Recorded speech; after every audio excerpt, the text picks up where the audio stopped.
hello my dear students एकादश श्रेणी अर्थात क्लास 11 केमिस्ट्री प्रथम चैप्टर किछुमान इम्पोर्टेंट टपिक आलोचना करि आसिलो अलरेडी एखिनिলৈকে আমি आलोचना কৰিছিলো फाइनल एग्जाমৰ কাৰণে তোমালোকে চাব পাৰা সো তাৰ পিছত যিখিনি পঢ়িব লাগিব ইয়াতে কিছুমান বিধি দিয়া আছে ৰাসায়নিক সংযোগৰ সূত্ৰসমূহ ইয়াতে স্থিৰানুপাত সূত্ৰটো চাব পাৰা এটো অলপ ইম্পৰ্টেন্ট আছে স্থিৰানুপাত সূত্ৰটো ওকে এটো কোনে দিছিল জোসেফ প্ৰাউস্টে দিছিল ল অফ ডেফিনিট প্ৰপোৰ্শন তাৰ পিছত অলপ চাব পাৰা গুণানুপাত সূত্ৰ ল অফ মাল্টিপল প্ৰপোৰ্শন এটো অলপ চাব পাৰা 2 মাৰ্কৰ কাৰণে গুণানুপাত সূত্ৰটো কি ব্যাখ্যা কৰে এনেকৈ ৰূপত দিব পাৰে ওকে আৰু গেলুসাকৰ গেছীয় আয়তন সূত্ৰ এটো ইমান এটা ইম্পৰ্টেন্ট নাই এনে অলপ চাব পাৰা ডেল্টনৰ পৰমাণু তত্ত্ব এটো ইমান এটা ইম্পৰ্টেন্ট নহয়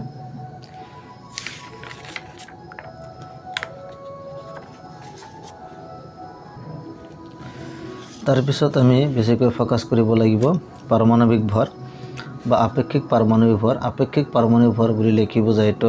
আগত প্ৰিভিয়াস ইয়াৰত আহিছিল আপেক্ষিক পাৰমাণবিক ভৰ ইয়াতে লিখা আছে কার্বন 12 परमाणु এটার ভর 12 ভাগের 1 অংশক 1 emu বা পারমাণবিক ভর একক বলা হয় বা মৌলের আপেক্ষিক পারমাণবিক ভর এটো ফর্মুলা আছে গতিকে এটো তোমালোকে মুখস্থ কৰিব পাৰা তাৰ পিছত আৰু এটা ইম্পৰ্টেন্ট কোৱেশ্চন উদাহৰণত দি আছে সোয়া গ্লুকোজৰ আণবিক ভৰ গণনা কৰা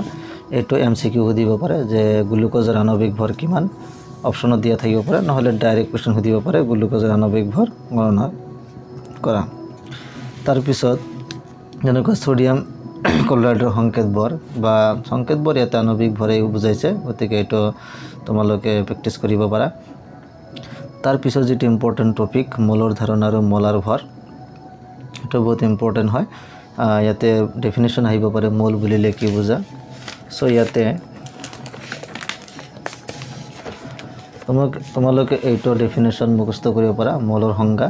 কাৰ্বন 12 সমস্থানিকৰ 12 গ্ৰামত যিমানটা পৰমাণু আছে হিমান সংখ্যক কণাযুক্ত পদাৰ্থৰ পৰিমাণকে 1 মোল বলা হয় গতিকে এইটো ডেফিনিশন মুখস্থ কৰিব পাৰা মোল বুলিলে কি বুজা এনেকুৱা ৰূপত প্ৰশ্ন সুধিব পাৰে ওকে আৰু ইয়াতে এটা ইম্পৰ্টেন্স অফ মোলাৰ ভৰ এটো জানি থবা কোনো এক পদাৰ্থৰ 1 মোলৰ ভৰক কি বুলি কয় মোলাৰ ভৰ বুলি কোৱা হয় আৰু মোলাৰ ভৰ একক কি হয় গ্ৰাম পাৰ মোল মোলাৰ ভৰক কি হে বুজা হয় গ্ৰাম পাৰ মোল শতকৰা সংযুতি সোয়া শতকৰা সংযুতিটো অলপ ইম্পৰ্টেন্ট আছে যেনেকৈ শতকৰা সংযুতি পানীত এটা যৌগত মৌল এটা শতকৰা সংযুতি কেনেকৈ লিয়া হয় যৌগটোত মৌলটোৰ ভৰ ডিভাইড বাই যৌগটোৰ 1 মোলৰ ভৰ ইনটু 100 যেনেকৈ পানীৰ ক্ষেত্ৰত পানীত হাইড্ৰজেনৰ ভৰ শতকৰা পৰিমাণ উলিয়াইছে তাৰ পিছত অক্সিজেনৰ শতকৰা ভৰ উলিয়াইছে গতিকে এনেকৈ তোমালোকে উলিয়াব পাৰিবা এটা তোমালোকে চাবা আৰু এটা উদাহৰণ দি আছে ইথানল আণবিক সংকেত দি আছে C2H5OH এতে ইথানলত থকা কার্বন হাইড্রোজেন আৰু অক্সিজেনৰ ভৰ শতকৰা পৰিমাণ কেনেকৈ উলিয়াব লাগে ইয়াতে দি আছে এটো তোমালোকে চাব পাৰা আৰু এটা ইম্পৰ্টেন্ট টপিক আছে আণবিক সংকেত আৰু আণবিক সংকেত এটো বহুত ইম্পৰ্টেন্ট হয় ইয়াৰ পৰা এমসিকিউ হোৱাৰ সম্ভাৱনা আছে সো ইয়াতে এটা উদাহৰণ দি আছে উদাহৰণটো প্ৰেক্টিস কৰিবা উদাহৰণ 1.2 এটো বহুত ইম্পৰ্টেন্ট 3 মাৰ্কৰ কাৰণে কোৱেশ্চন আহিব পাৰে এটা যৌগত 4.07% হাইড্ৰজেন 24.27% কাৰ্বন আৰু 71.65% ক্লোৰিন আছে যৌগটোৰ মোলাৰ ভৰ 98.96 গ্ৰাম পাৰ মোল হলে আণবিক সংকেত আৰু আণবিক সংকেত নিৰ্ণয় কৰা বহুত ইম্পৰ্টেন্ট হয় এটো প্ৰেক্টিস কৰিবা ইয়াতে আৰু এটা ইম্পৰ্টেন্ট ফৰ্মুলা আছে সোয়া আণবিক সংকেত আৰু আণবিক সংকেতৰ সম্বন্ধটো হল এইটো আণবিক সংকেত equal to আণবিক সংকেত into n গতি এইটো ফৰ্মুলা তোমালোকে চাবা ইয়াৰ পৰা কিন্তু এমসিকিউ আহিব পাৰে ওকে এইটো চাবা এমসিকিউ আহিব পাৰে কাৰণ ইয়াতে আণবিক সংকেত উলিয়াবলৈ দিব পাৰে কোনো এটা যৌগৰ ক্ষেত্ৰত n ৰ মানটো দিয়া আছে আৰু ফৰ্মুলাটো আণবিক সংকেত দিয়া আছে n ৰ মান দিয়া আছে তেনেহলে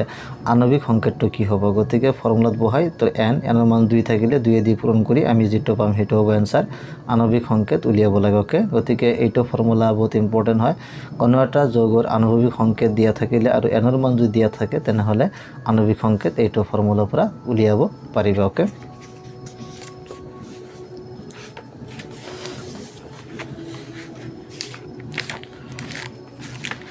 তাৰপিছত উদাহৰণ 1.3 এইটো অলপ ভালকৈ চাবা 16 গ্ৰাম মিথেনৰ সম্পূৰ্ণ দহনৰ ফলত উৎপন্ন হোৱা পানীৰ ভৰ গণনা কৰা এইটো প্ৰিভিয়াছ ইয়াৰ কোৱেশ্চন আহিছিল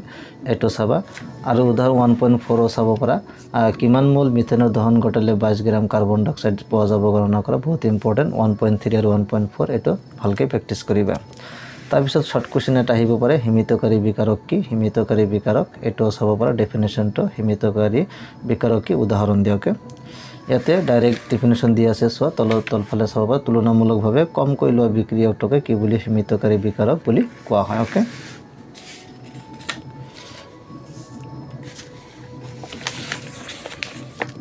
তার পিছত যেটা ইম্পর্টেন্ট টপিক হয়েছে রিঅ্যাকশন ইন সলিউশন দ্রবত বিক্রিয়া এটা বহুত ইম্পর্টেন্ট এইটো তুমি পড়িবই লাগিব এতে কনসেন্ট্রেশন বা গাঢ়তা নির্ণয় কৰিবলৈ কিছুমান টাৰ্ম ব্যবহাৰ কৰা হয় যেনেকৈ মাস পাৰ্সেন্ট বা শতকৰা ভৰ মূল ভগ্নাংশ বা মূল ফ্ৰেকশন মলাৰিটি মলেলিটি এইটো তোমালোকে পড়িবই লাগিব এইটো সেকেন্ড ইয়াৰতো এইটো আছে তোমালোকে চাবই লাগিব ইয়াৰ পৰা কোশ্চেন বেছিভাগ অহা দেখা যায় যেনেকৈ শতকৰা ভৰ এইটো এটা ইমান ইম্পৰ্টেন্ট নহয় ইজি ফৰ্মুলা হয় দ্ৰব্যৰ শতকৰা ভৰ দ্ৰব্যৰ ভৰ বাই দ্ৰব্যৰ ভৰ ইনটু 100 এটো দি কৰিব পাৰো শতকৰা ভৰ সাপোজ ইয়াতে এটা উদাহৰণ দিয়া আছে 18 গ্ৰাম পানীত এবিধ পদাৰ্থৰ 2 গ্ৰাম দ্ৰৱিত কৰি দ্ৰব্য এটা প্ৰস্তুত কৰা হৈছে দ্ৰব্যৰ শতকৰা ভৰ গণনা কৰা এটো তোমালোকে চাবা মূল ভগ্নাংশ এইটো বহুত ইম্পৰ্টেন্ট এইটো অলপ বেছিকৈ চাব লাগিব মূল ভগ্নাংশ কাক বলে মূল ভগ্নাংশ ফৰ্মুলাটো সোৱা এৰ মূল ভগ্নাংশ এৰ মোল দ্ৰব্যটোৰ মোট মোল Na/Na + Nb আৰু বিৰ মূল ভগ্নাংশ বিৰ মোল দ্ৰব্যটোৰ মোট মোল Nb / Na + Nb এতিয়া এই দুটা যদি যোগ কৰো তেনহলে 1 পাও এটা তোমালোকে প্ৰ্যাকটিছ কৰিবা যে কোনো দুটা দ্ৰব্য মূল ভগ্নাংশ যোগফল কিমান হয় 1 হয় বা এটা দ্ৰব্যৰ ক্ষেত্ৰত বা এটা উপায় এৰ মূল ভগ্নাংশ 0.3 আনটোৰ মূল ভগ্নাংশ কিমান হ'ব গতিকে 1 ৰ পৰা মাইনাস কৰি দিব লাগিব ওকে তাৰপিছত যেটা ইম্পৰ্টেন্ট টপিক মলাৰিটি বহুত ইম্পৰ্টেন্ট মলাৰিটি গোটেইখিনি কনসেপ্ট তোমালোকে চাবা মলাৰিটি কাক বলে মলাৰিটিৰ একক কি মলাৰিটি কি হেৰে বুজোৱা হয় ইয়াতে দিয়া আছে চোৱা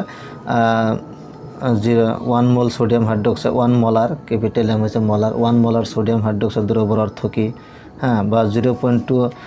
তো এনেকুৱা ফৰ্মত দিব পাৰে 1 মোলাৰ সোডিয়াম দ্ৰব্যৰ অৰ্থটো কি হ'ব পাৰে 0.2 মোলাৰ ঘাৰতাৰ 0.2 মোলাৰ সোডিয়াম হাইড্ৰক্সাইড দ্ৰব্যৰ অৰ্থ কি এটো কনসেপ্ট বহুত ইম্পৰ্টেন্ট হয় তাৰ পিছত চোৱা এটো টপিকৰ পৰা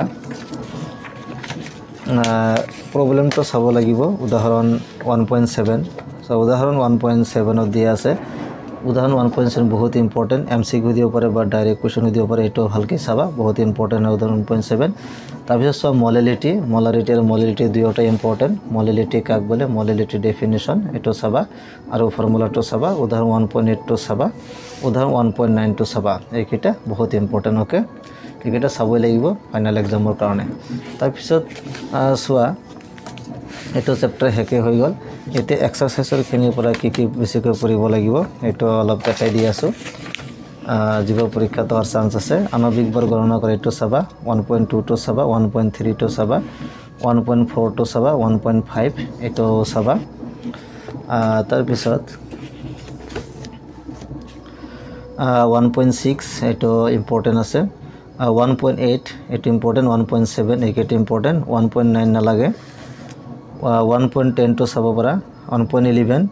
এটো মলাৰিটি দ্ৰব্যটো ঘাৰতা মোল পাৰ লিটাৰ হিচাপে গণনা কৰা হৈছে এটো মলাৰিটি উলিয়াব লাগে 1.12 এটো চাব পাৰা 1.16 তাৎপৰ্যপূৰ্ণ অংক বুলিলে কি বুজা এটো চাব পাৰা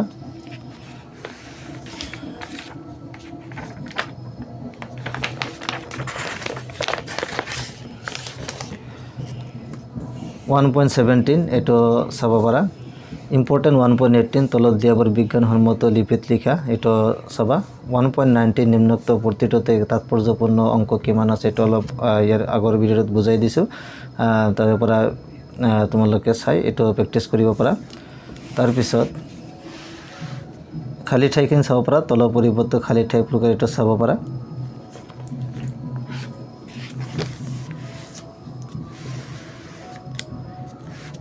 1.28 MCQ কাৰণে চাব পাৰা তলকণ্ঠত পৰমাণু সংখ্যা সৰ্বাধিক এটো ইম্পৰ্টেন্ট হয় এটো চাবা